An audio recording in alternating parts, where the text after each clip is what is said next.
I'm Jen Taylor Skinner, and this is the Electorette. On this episode, I have a conversation with Representative Sylvia Garcia of Texas's 29th Congressional District. We discuss Biden's agenda for the Latino community and what we can expect from a Biden-Harris administration, including their plans to address income and healthcare disparities and the disproportionate impact of COVID. Representative Garcia also addresses those criticisms of the campaign around whether their outreach to the Latino community is enough. So here is my conversation with Representative Sylvia Garcia. Representative Garcia, welcome to the podcast. Well, thank you for having me. First I want to talk about the Biden campaign. I guess these are criticisms, not doing enough to connect with the Latino community. And I want to know if you think that that assessment is fair, or do you think that there's more work to do there? Well, I think people are just so excited about the Joe Biden-Kamala Harris ticket that everybody wants them right there now in their neighborhood and knocking at their door. I mean, they're that excited about this ticket that I think that there's some folks who just feel like until they come to their neighborhood, it's just not happening. But I know I serve on the National Latino Council for Biden. I was an early supporter. I know that from day one, Joe Biden has been reaching out to Latinos. But I know that we can always do better. Anything that we can do to make sure that we reach more Latino voters, not just in Florida, not just in Texas, not just in California and New York and Arizona and New Mexico, but everywhere across the country. Because if you look at any state, these days we have Latinos everywhere. We have them in Hawaii. We have them in Alaska. So I think what matters is knowing that he has started his Spanish language press. He has started making sure that we air as much as possible. And he's gotten the Latino leadership councils now in several states. I know I'm working on building one up in Texas because he wants to make sure that he touches the Latino community. And especially also is Dr. Biden. I think Dr. Biden early on recognized how important the Latino vote was, and more importantly, how important the Latina vote was. That I know that she had a virtual event with what we call the Comadres del Congreso, which is Debbie Kersel-Powell from Florida, Veronica Escobar from Texas, and myself. We're all three in Judiciary Committee, and people here call it Las Comadres de Judiciary, and it stuck. And Jill heard about us and wanted to do an event with us, and we did. And now we're going to launch a Comadre to Comadre campaign to make sure that we impress on all our Latina voters that we got to vote and tell one comadre to another to remind it and work in our own Comadre network to make sure that we come out and vote, to make sure that we make the change that's needed at the White House. So I'm excited. So one of the things I found really impressive about Biden's response to that specific criticism is that he wasn't defensive. And I think, right before he visited Florida, a reporter asked him about whether there was enough outreach to the Latino community. And Biden said something like, I'm going to work like the devil to make sure that I listen and earn their vote. So he was open to the idea that there was room for improvement. And I think both Biden and Harris are both consistent in responding without being defensive, and they bring people to the table. Yeah, well, there's a lot of work to do, and I think we can always do better. And I can tell you, he's got a lot of surrogates who are willing to do that. He's got a lot of people on the ground excited to do that. I mean, let me tell you a story. Saturday, I don't do too many in-person events, but they wanted me to go to a phone bank, and I was assured that they were social distance. Everybody's wearing a mask. And I went, and the minute I walked in, it was about Sylvia y Joe.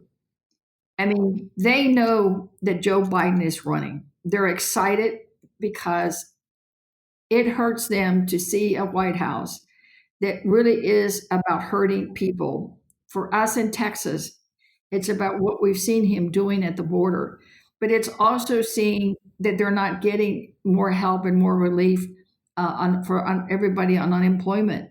It's also about what he's doing to Medicare and Social Security, because that hurts our abuelitos and abuelitas. So people know, and they know that to make the change that we need, they're going to have to get there and work those phones. And of course, I'm the member of Congress, so I'm first, ladies first. So that became their chant, Sylvia y Joe. And I told them, I said, well, it's not just Sylvia y Joe. I said, it's Sylvia, Joe, y todos los demócratas. So I left them with that, but they're excited. They're making calls, and all of these were Spanish language phone calls to low propensity Latino voters in Harris County. We're working. Yeah, wow. Oh, you know what's hard and interesting about working on a platform that addresses the Latino community is I know, just like the Black community, that people often treat the group like it's a monolith, right? They have these monolithic platforms, and I know the Latino community, just depending on where you are, the issues and what they care about just varies so much, right? You have the Cuban community in Florida, you've got Puerto Rico, you've got Texans, and you've got the community in Nevada. And it just seems like a really hard thing to address. Do you think it's fair to even think about crafting a plan for each of these communities separately? Well, I mean, I think it's only fair that they do start some micro targeting. I mean, you do that with the general white community. I mean, you don't go and campaign in Alabama the way you would in Wisconsin or you would in New York. It's geographic, it's regional, it's cultural, it's ethnicity. So you've got to do that. I mean, we can all agree on the broader issues like protecting Medicare and protecting the Affordable Care Act, protecting pre-existing conditions, reducing drug prices. Healthcare is a big issue. And we know that when Trump put a pause on the payroll taxes, that's money that's not going to Social Security. In my mind, that's one of the first steps that he's taking to cut Social Security. That's on the minds of every senior or anyone thinking of retirement. I mean, that issue you can cut across no matter what district or what state. But if you're then going to try to message it, you can't just say help our seniors. You got to say our abuelitas. We got to say our abuelitos. It's a different way of messaging, and I think that's the distinction. So we're no different than any other group. People will suggest that, well, there's too many Latinos and you all don't agree, and it's like, no, we agree as much as, I mean, look at Trump and Biden. They're both two white boys, but they're very different. You would not message to those two white boys the way you would to two Latinos, and I'm not making light of it. I'm just saying that we're no different. For me, I think it's what's more important is that we need to focus on the things that bring us together, and we need to make the change that we need that's positive, that's compassionate and caring. And that's Joe Biden. I mean, Joe Biden is a very compassionate, caring individual, and he demonstrates that.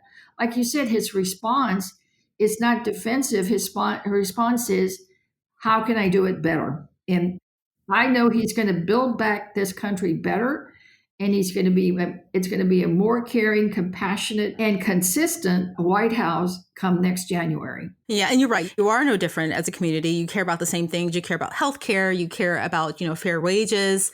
But there are some things that disproportionately affect the Latino community, in comparison to other communities, right? Like one of its plans is to raise the minimum wage, and that helps everyone. That helps everyone in a low wage job. But however, there's a disproportionate percentage of Latinos who have low wage jobs. So we'll help them generally, but how do you address the biases that keep them in those jobs in the first place? Well, I think that's historical. And I think we're facing the same issue with the disparities involved in the impact of COVID. Historically, we've not had the access to healthcare that others have. Historically, we need to make sure that we erase some of those disparities, that we build back, and that we establish good paying jobs. For example, his plan for climate. If we're going to transition and make sure that we have less pollution and we have all of these other issues that cause and don't help with the climate change issue, he knows it can't happen overnight. We have to transition. We have to create the jobs for the people that work in some of our current industries. So we're going to have to work together to make sure that whatever we do, that we include Latinos and Latinas at the table from day one in the Joe Biden White House.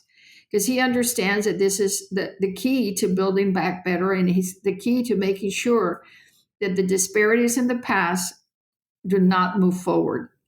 So I think in any plan that he has, he's going to be mindful that where there is a disparity that doesn't work for people of color, or a disparity that impacts Latinos, did he make it a little bit different? So we're going to have to make some real changes. Yeah, I think a good example of that is the ACA, the Affordable Care Act, or Obamacare, because I know he wants to expand that generally for everyone. I know that there are about 4 million Latinos, I think, gained coverage under Obamacare. Well, you're absolutely right. And that's why when you talk about reducing drug prices, when you talk about, Texas not expanding Medicaid, and when you talk about, our children not having health clinics at their schools or at a community clinic that they can attend, that hurts our community. And there's nothing more important in the Latino community but the future of their children.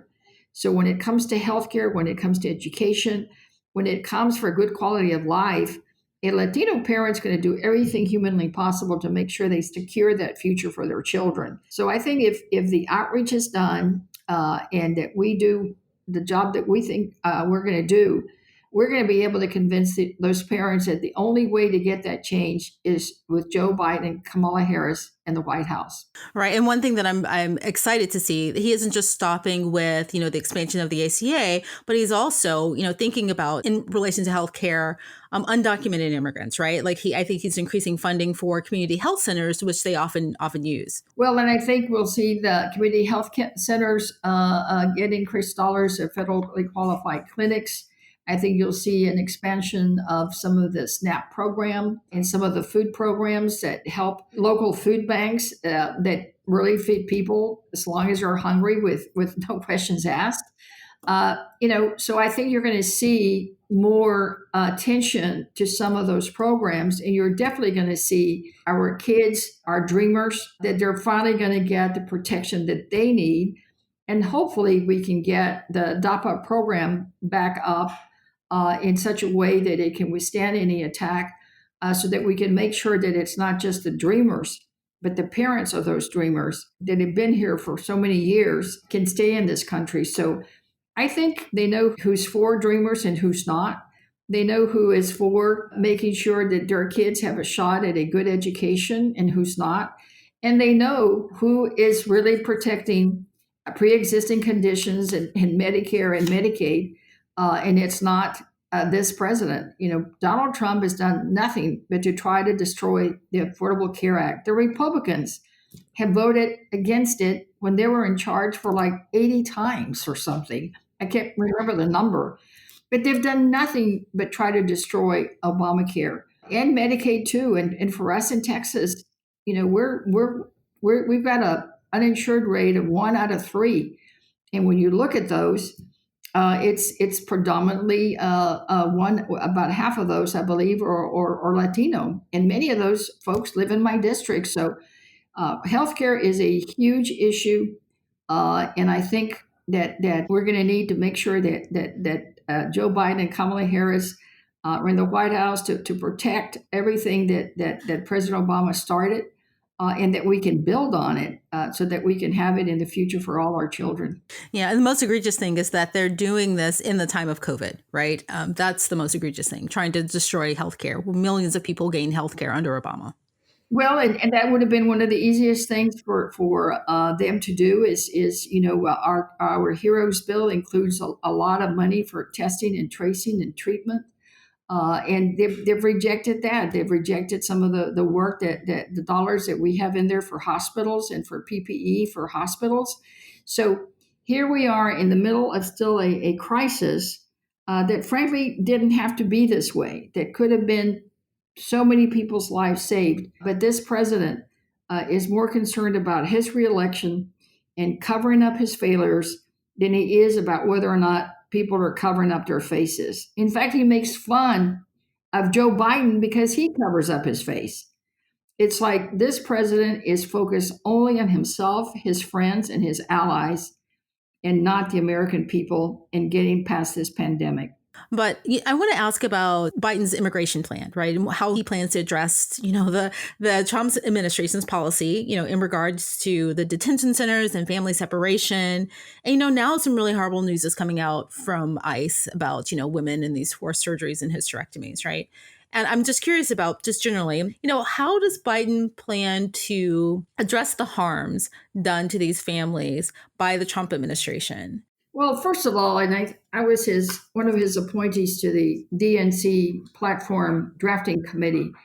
And one of the first things that I checked before I said yes that I would serve, I wanted to make sure that his policy on deportations was going to be one that our community would find acceptable. And I was so pleased to see that he will have a moratorium for 100 days as soon as he gets into office to work on passing comprehensive immigration reform and to take that time to look at all these horrible, horrible executive orders that this president has issued that essentially treat immigrants and the Latino community as if we were just pawns, political pawns, for him to just do whatever he wanted to.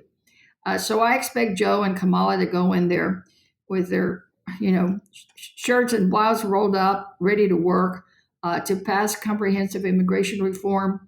I expect him to reverse some of the executive orders, and it will just be fun watching him throw out Stephen Miller out of the White House, the architect behind a lot of this atrocious policies. And I can tell you, there is no part of any of Joe and Jill Biden's DNA that would stand for anyone to tear a child away from their parents' arms. There's no way that they would tolerate that. They wouldn't tolerate it in any community, much less a family that was in detention. And I think you're going to find that he's going to make some changes at some of these detention centers and move toward community-based sponsorships, because most of these folks that come through have family here. There's people that will take them and sponsor them and give them a place to stay while they're going through this process. There is no reason to have this inhumane, unconscionable policies of this administration. So I look forward to seeing Joe and Kamala working on these issues, and I can tell you that it will be done within his first 100 days. And I think we have to be honest that, some of the harms that have incurred with some of these families, especially the kids who have been separated, really small kids from their families, from their mothers, some of that can't be undone. So we just have to do the best that we can to help them heal. Well, and he and I've heard him speak, and he is committed to making sure that we find the parents of some of these children that are still not been located and returned back to their parents. And he would not stand for any of this. I know I have a bill that would prevent ICE from shackling pregnant women. It's just atrocious that they would do that.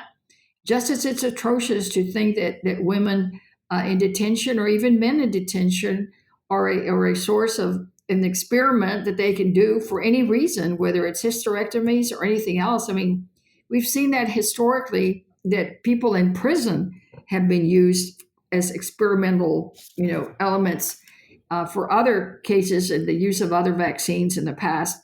How horrible that we would even allow this. I mean, how horrible that they're using these Border Patrol people and ICE people to come up here to Washington and join in on beating up on some of the protesters. How horrible. You saw the article last week that they used a plane on the pretense of bringing detainees to the area, but it really was so that some of those folks could come on the plane with them so that they could be assigned to work that detail against the protesters.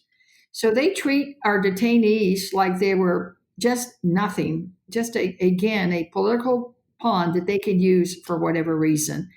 Joe is not going to tolerate that. Kamala is not going to tolerate that. We're going to see real change. Before we go, I do want to ask you about the Vanessa Guillén case, because I know we talked about Dr. Jill Biden and her involvement, and I know she's been involved specifically in that case. Can you talk a little bit about that case? Vanessa Guillén, as you know, is a tragic story of a little girl's dream of becoming a soldier that turned into a tragedy at Fort Hood, Texas. 20-year-old joined the Army just as she dreamt of since she was about 10 years old. And she went missing in April of this year from Fort Hood, Texas.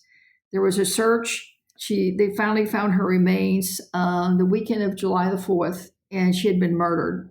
And it looks like, from everything that we know now, that it was another person in the Army who did it on the base. And it was someone that she had mentioned to her sister or to her mother that had sexually harassed her. So this really is just, number one, a tragedy, but it also tells us that we need to do more for women who join the service, women who want to be soldiers, and men too, because there was also another case where a young soldier, this one from the Boston area, who he had filed a complaint of sexual harassment. And he was found dead also about 2 or 3 weeks ago. So we need to do a lot more to protect our soldiers, to make sure that they have an avenue that to make complaints of sexual harassment without fear of retaliation, without fear of bullying, without fear of any kind of repercussion. And I know that Dr. Biden has always made, our future First Lady, has always made working with veterans and veterans' families a priority. So I think it's good that we're going to have a First Lady that's going to care about veterans and care about the families of those veterans, that will work side by side with Joe. And in Vanessa's case, we're working on a bill that would put the complaint process for sexual harassment cases outside the chain of command, and to create an environment that's more conducive and open and transparent, so that any soldier, male or female, can feel like they can report it, and that it will be investigated fairly, independently, and without retribution. So I think it's good to know that we're going to have a First Lady that's going to be on the side of veteran families. Yeah, well, I, for one, am really anxious and excited that they take office, soon in January, elected in November, take office in January. I'm looking forward to that.